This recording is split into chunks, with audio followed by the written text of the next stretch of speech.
pupuntahang lugar. Nais ko pong mag-share ng salita ni Lord para sa ating lahat, dahil naniniwala ko mga kapatid na ito yung magbibigay sa atin ng buhay, hindi lamang dito sa ating physical na katayuan, mas higit sa ating espiritu at sa ating kaluluwa. At huwag po kayong mag-alala, hindi po ako maniningil lang kahit na anong sobre o pera. Naniniwala po ako ng salita ng Panginoon ay libre, at libreng tatanggapin ng bawat isang may bukas ang pusong tatanggap dito. Kaya pansamantala po tayo manalangin para tamin ang presensya ng Panginoon. Panginoon Diyos na makapangyarihan sa lahat, ikaw ang manguna at naway may hayag ng mainam ang mensahe mo sa bawat isa. Padama mo ang takila mong pag-ibig sa lahat ng nandito nakasakay sa jeep, Panginoon. Patunay, Panginoon, na mahal mo ang bawat isa. At kahit na marami kami nagawang kasalanan, Panginoon, alam namin, O Diyos, na inaabot mo kami ng iyong makabaging mga kamay. Pakalinisin mo ang puso namin at buksan mo ang aming kaisipan upang aming maunawaan ang iyong mensahe sa amin ngayong tanghali. Ang lahat ng papuri ay sa iyo lamang. In Jesus' name we pray. Amen. Ang verse po na gusto kong sabihin ay nasa Romans 5:8. Napakasimple po nung verse, sabi dito, but God commends His love toward us, in that while we were yet sinners, Christ died for us. Alam niyo ba kapatid na walang exempted sa atin? Lahat tayo ay nagkasala, lahat tayo ay maraming kahinaan, at lahat tayo ay makasalanan sa harapan ng Panginoon. Pero napakaganda po nung sinabi ng verse na ito sa Bible, kasi sabi niya, ipinapakita ng Panginoon ang pag-ibig niya sa bawat isa, na kahit na tunay na makasalanan tayo, namatay si Jesus para sa atin. Alam niyo ba ang sinabi sa Romans 6:23? Kaya po napakadelikado ng kasalanan na sinasabi ng Biblia, ay dahil ang kasalanan na ito nagbibigay ng kamatayan sa atin. Ito to nga naman, di ba? Biologically speaking, we are all going to die physically. Pero ang sinasabi sa Bible ay hindi pala physical death. Ang sinasabi sa Bible po ay spiritual death, kung saan we will be separated with God in all eternity, in a place of torment and punishment, na kapag ito na pinag-usapan ay marami nang hindi nakikinig. Kapag impyerno na pinag-usapan, marami ang allergic dito kasi takot sila sa katotohanan ng impyerno. Alam niyo ba mga kapatid na ako rin dati ay isang anti-Christian. Ako po ay almost an atheist, an agnostic. Wala akong pakialam sa Diyos, wala akong pakialam sa salita ng Panginoon, dahil ang aking course ay biology. Ako po ay graduate dito sa University of the Philippines, Baguio. At alam niyo po ba, yung culture doon ay hindi po kami mapagpanalangin. So kahit na lumaki ako sa Kristiyanong pamilya, kung ako ay nag-aral ng college, ay unti-unting nawala yung aking pananampalataya sa Diyos. Maraming beses na aking question kung totoong may Diyos. Tayo po bang lahat dito, naniniwala po ba tayo na 100% may Diyos?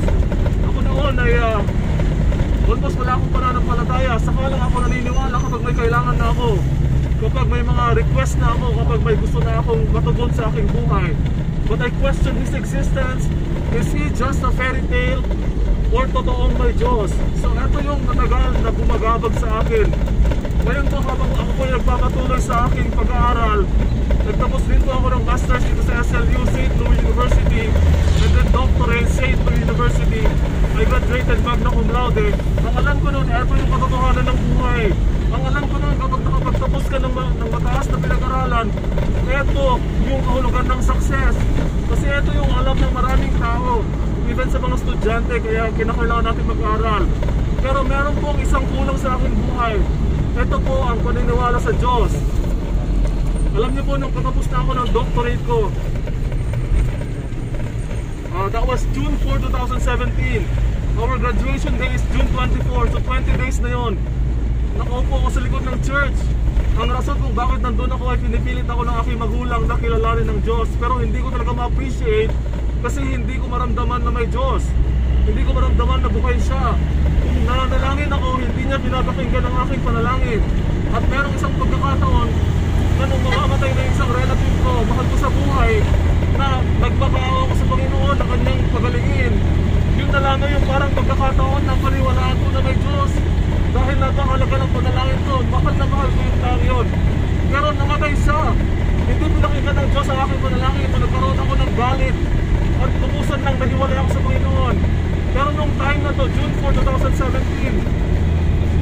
likod ako ng church. It was just an ordinary Sunday, mga kapatid.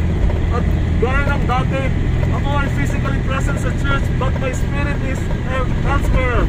My emotion and other parts of my body is elsewhere. Ako lang ay nandun physically, but I cannot understand the food, the spiritual food being fed to us sa church na yon.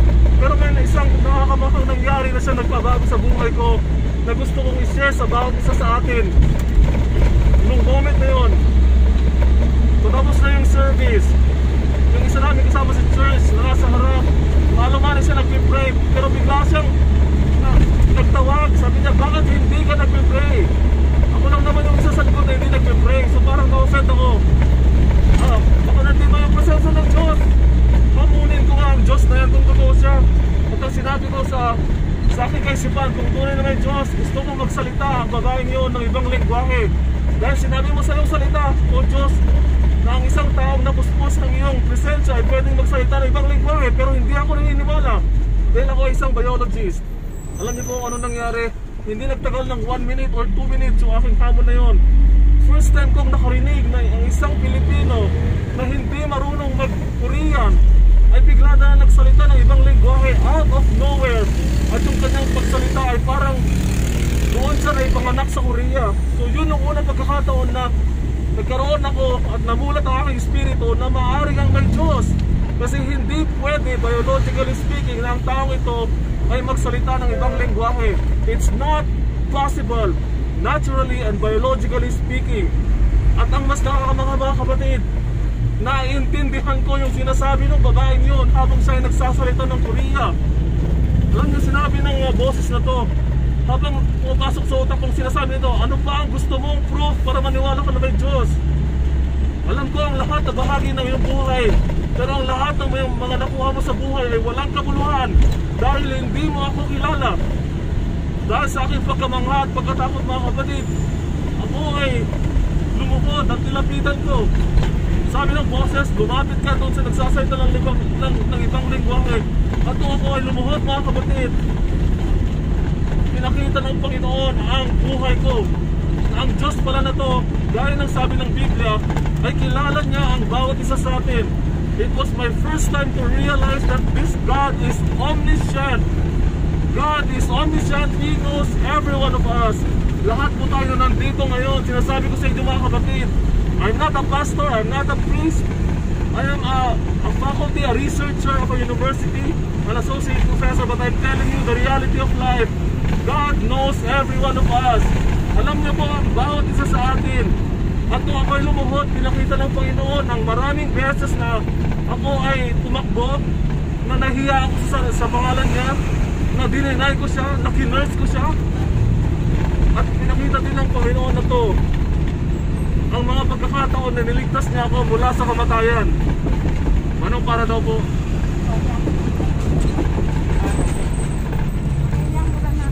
God bless po.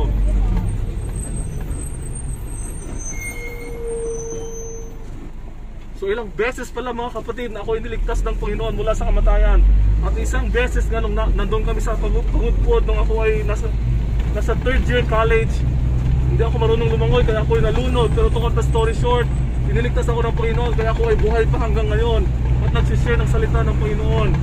Ngunit ang hindi ko makalimutan na pinakita ng Panginoon sa pangitain na yon ay alam niya pala ang lahat ng aking mga kasalanan. I appear so neat and so clean outside, but my heart is so rotten. I was so addicted with pornography for 15 long years, ever since I was in high school, college. After college, nag-work na ako, nag-asawa na ako. Andun yung addiction ko sa pornography, and God knows all of these things.